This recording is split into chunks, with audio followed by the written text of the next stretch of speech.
सब जानत प्रभु प्रभुता सोई, तदपि कहे बिनु रहा न कोई। तहाँ वेद अस कारण राखा, भजन प्रभाव भांति बहु भाषा।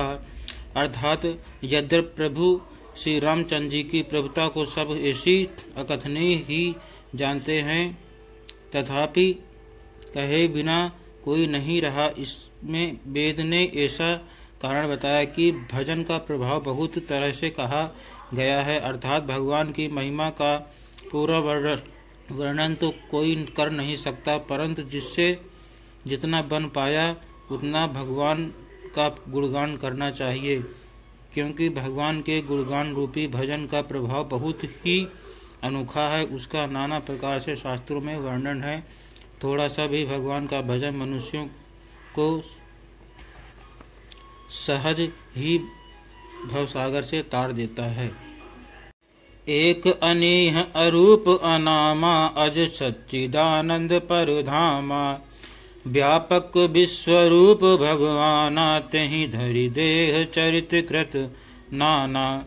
अर्थात जो परमेश्वर एक है, जिनके कोई इच्छा नहीं है, जिनका कोई रूप और नाम नहीं है, अजन्मा सच्चिदानंद और परम धाम है, और जो सब में व्यापक एवं विश्वरूप है, उन्हीं भगवान दिव्य शरीर धारण करके नाना प्रकार की लीला की है। सो केवल भगतन हित लागी, परम कृपाल प्रणत अनुरागी। जहि जन पर ममता अति छोहु, जहि करुणा कर कीन न कोहु।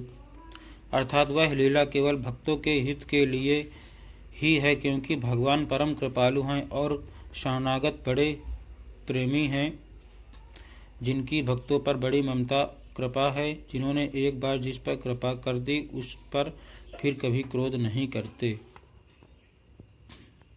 गई बहुर गरीब निवाजू, सरल सबल साहिब रघुराजू। बुध बर नहीं हरि जस, अस जानी करहि पुनीत सुफल निज बानी। अर्थात वे प्रभु श्री रंगनाथ जी गई हुई वस्तुओं को फिर प्राप्त करने वाले, गरीब निवास, दीन बंधु, सरल स्वभाव, सर्वशक्तिमान और सबके स्वामी है। यही समझकर बुद्धिमान लोग उन श्री हरि का यश वर्णन करते अपनी वाणी को पवित्र और उत्तम फल, मोक्ष और दुर्लभ भगवत प्रेम देने वाली बनाते हैं।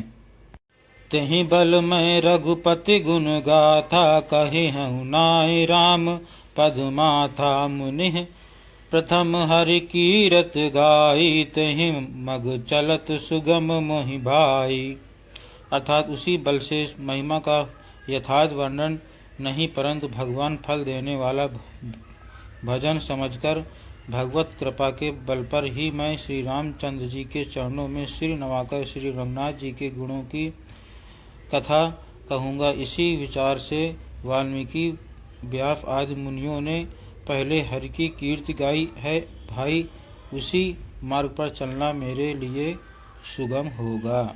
अपार जे सरित बर, जो नप सेतु कराही। चढ़ी पिपीली कौ परम लघु, बिनु श्रम पारहि जाहि।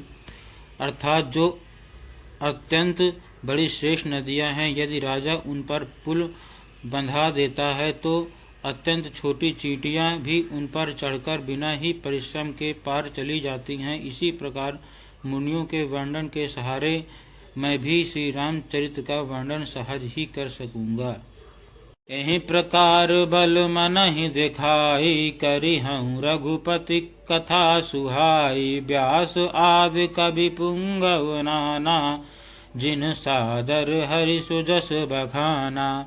अर्थात इस प्रकार मन को बल दिखलाकर मैं श्री रघुनाथ जी की सुहावनी कथा की रचना करूँगा। व्यास आदि जो अनेकों श्रेष्ठ कवि हो गए हैं, उन जिन्होंने बड़े आदर से श्री हरि का सुयश वर्णन किया है। चरण कमल बंदहु तिनके रे, पूर्वहु सकल मनोरथ मेरे। कलिके कभिन करहु परनामा, जिन बरने रघुपति गुण ग्रामा। अर्थात मैं उन सब श्रेष्ठ कवियों के चरण कमलों में प्रणाम करता हूँ। वे मेरे सब मनोरथों को पूरा करे। कलयुग के भी उन कवियों को मैं प्रणाम करता हूँ जिन्होंने रघुनाथ जी के गुण समूहों का वर्णन किया है। जे प्राकृत कवि परम सयाने, भाषा जिन हरिचरित बखाने, भय जे अहि जे हुई हहि आगे, प्रणवहु सबहि कपट सब त्यागे। अर्थात जो बड़े बुद्धिमान प्राकृत कवि हैं जिन्होंने भाषा में हर चरित्रों का वर्णन किया है, जो ऐसे कवि पहले हो चुके हैं, जो इस समय वर्तमान में हैं और जो आगे होंगे, उन सबको मैं सारा कपट त्याग कर प्रणाम करता हूँ।